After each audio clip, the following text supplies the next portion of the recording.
কুন্তী দেবী গ্রহণ করছেন। কুন্তী দেবী চাইলেন কি?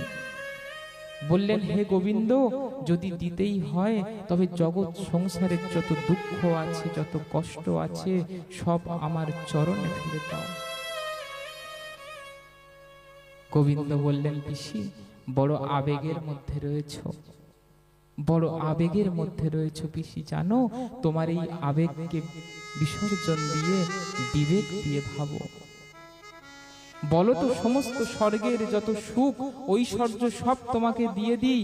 বললেন, না না গোবিন্দ, তোর ওই সুখ, এই সামান্য সুখ সহ্য হচ্ছে না, আর স্বর্গের সুখ না না না, ওই সুখ চাই না, তুই বরং আমাকে দুঃখ দিয়ে যা। দুঃখ? দুঃখ কেন দুঃখ চাও? বললেন, যত দুঃখ দিবি তত তোর কথা মনে পড়বে। জীবনে যখন দুঃখ পাই, জীবনে যখন কষ্ট পাই, তখন বেশি বেশি করে ভগবানের চরণ আশ্রিত হতে ইচ্ছে করে।